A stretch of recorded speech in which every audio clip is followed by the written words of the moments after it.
I'm literally about to give up hope.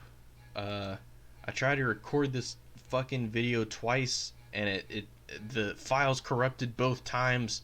I hope to marks that I can actually record it this time and get this over with, because I'm tired of hearing about these horrible tactics. And legitimizing yourself.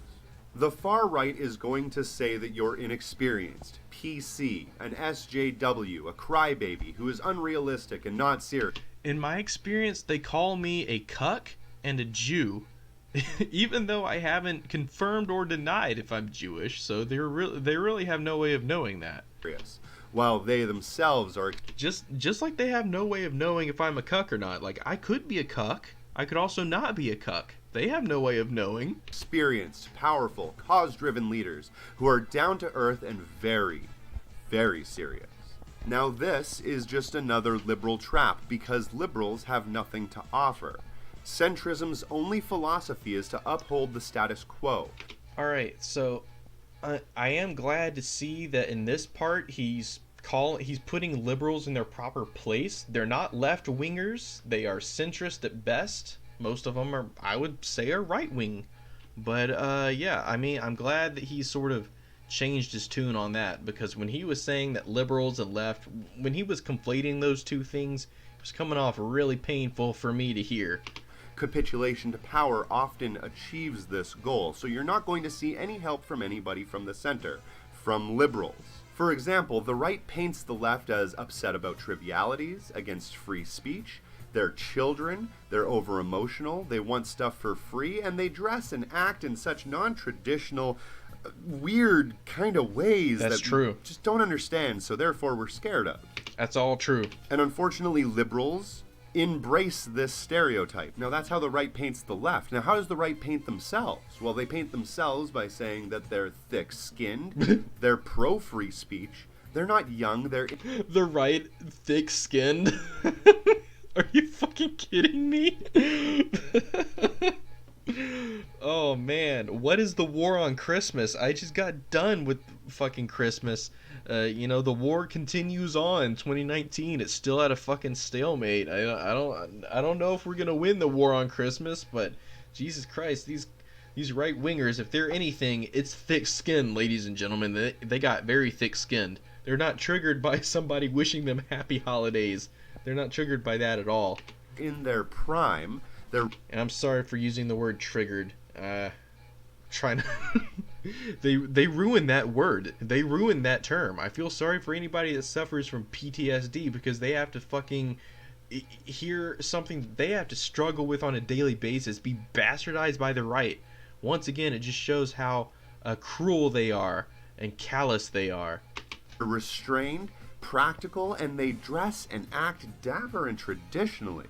The problem is that liberals embrace this stereotype too. You see, liberals will give respect to the right, regardless of if they're complete buffoons. It's almost like liberals suck and they're not worth appealing to. It goes back to the whole point on debate, where you elevate a completely absurd topic to the same level as a completely realistic topic. Liberal outlets like CNN will never give you the full truth, they'll just give you both sides, and really all that does is capitulate to the right.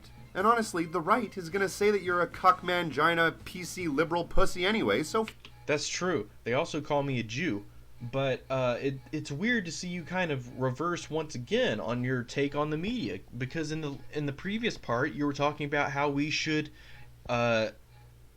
occupy the spotlight in the media, and now you're saying, and rightfully so, that the media is skewed towards capitalism always and forever because it's owned by the bourgeoisie.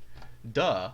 I mean, it's just weird to sort of see these reversals take place. You know, in the past video you're saying liberals were leftist, now you're saying they're centrist. In the past video you're saying we need to appeal to the media, now you're saying appealing to the media is pointless because it's skewed in favor of capital. You know, which is it, buckaroony? Fuck 'em. So then you may ask, what is a direct action solution? Again, imitate... I've been asking that this whole... this whole fucking series, man.